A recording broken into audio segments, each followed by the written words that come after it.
Xin chào quý vị và các anh em mình đang xem Thời sự Polo News.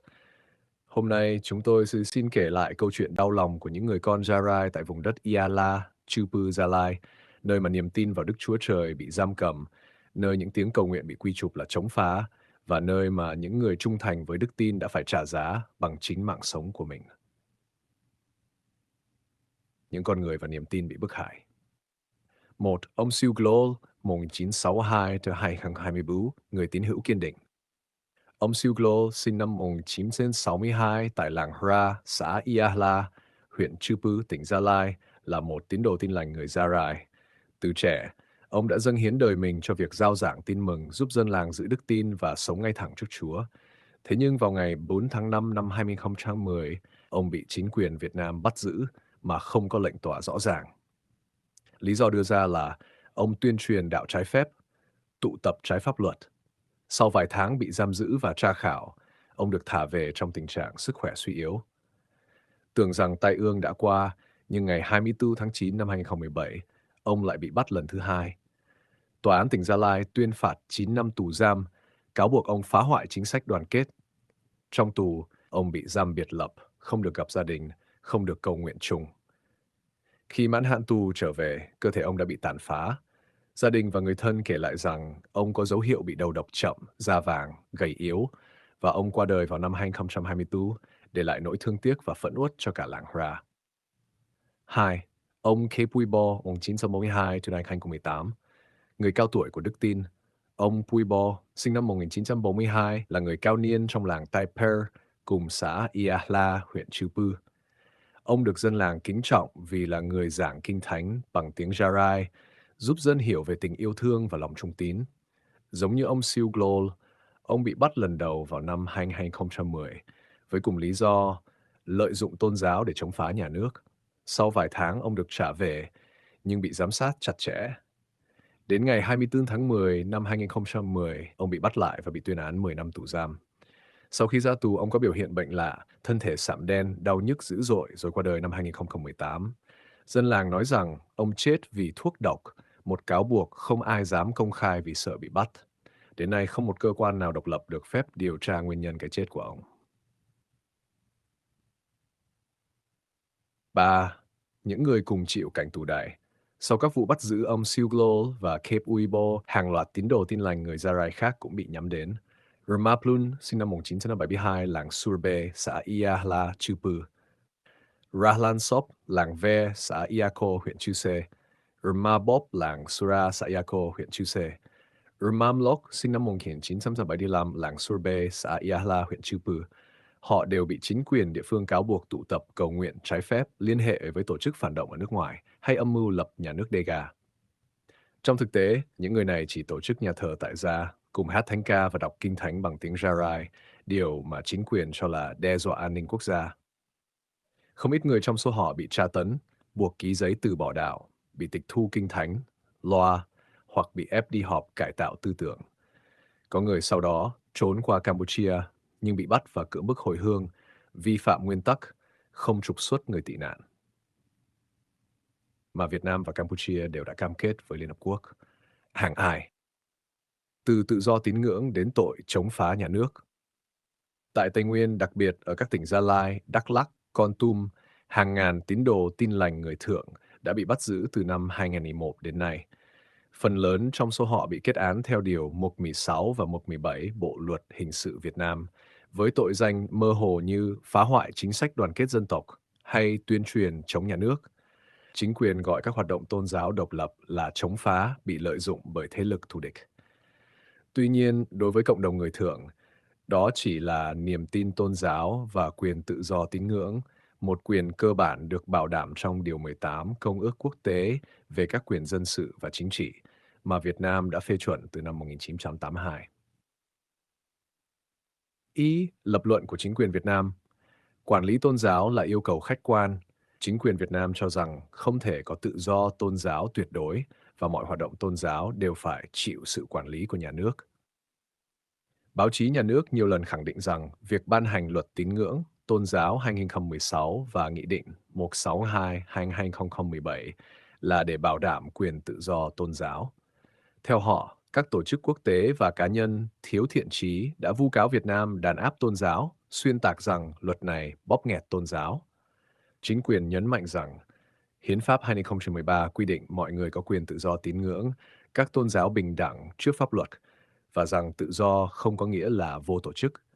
Để củng cố lập luận, nhà nước Việt Nam thường so sánh với các quốc gia phương Tây. Pháp, nghi lễ tôn giáo ngoài nhà thờ phải xin phép chính quyền. Đức, giáo sĩ bị truy cứu trách nhiệm hình sự nếu xúc phạm chính quyền.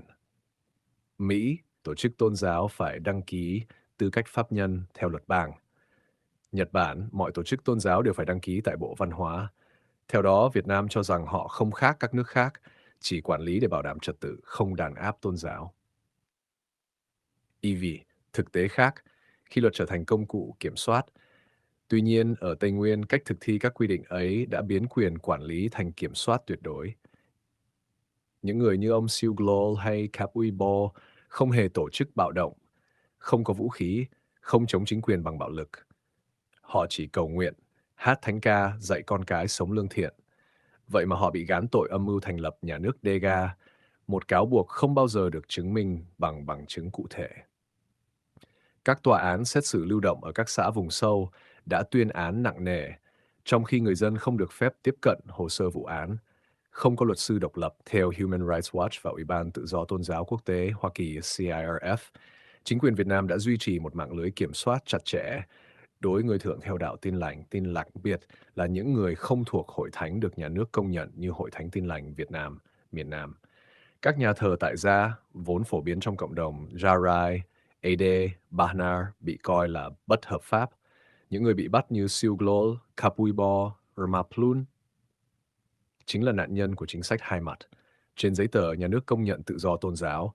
Ngoài thực tế, họ bắt giam, tra khảo và buộc người dân từ bỏ đạo. Vì so sánh và đối chiếu, pháp lý quốc tế và thực tiễn Việt Nam, Điều 18 của ECCPR cho phép quốc gia giới hạn tự do tôn giáo chỉ khi thật cần thiết để bảo vệ an ninh, trật tự công cộng, sức khỏe hoặc đạo đức xã hội. Nhưng những lý do mà Việt Nam viện dẫn để bắt giữ tín đồ Tin lành người thượng hoàn toàn không đáp ứng tiêu chuẩn này. Không có bằng chứng rằng các buổi cầu nguyện nhỏ lẻ gây nguy hại cho an ninh quốc gia. Trái lại, việc đàn áp tôn giáo đã gây mất lòng tin xung đột dân tộc và đẩy hàng trăm người phải vượt biên sang Campuchia và Thái Lan, tạo ra khủng hoảng nhân đạo và căng thẳng quốc tế.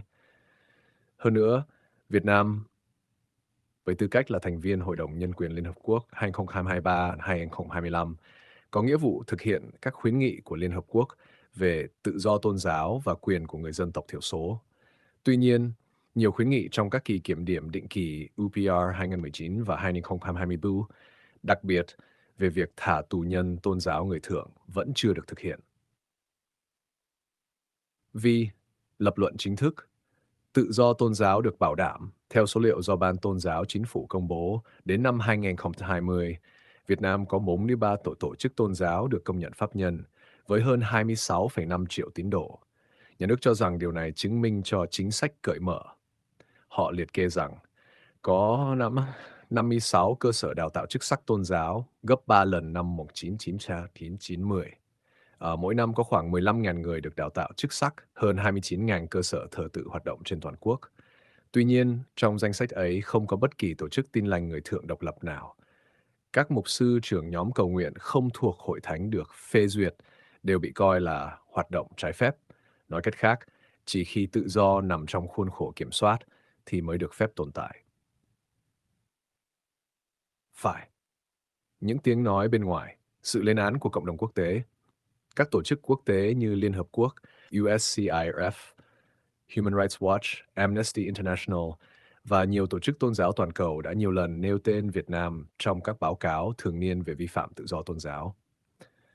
Bộ Ngoại giao Hoa Kỳ từng liệt Việt Nam vào danh sách quốc gia cần quan tâm đặc biệt vì tự do tôn giáo trong giai đoạn 2014-2016 và tiếp tục cảnh báo trong các báo cáo 2023-2025.